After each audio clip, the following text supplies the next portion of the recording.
நீ பேசும் வார்த்தைகள் சேகரித்து செய்வேன் அன்பே உரகராதே.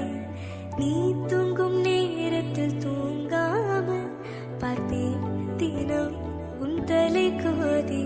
கதோ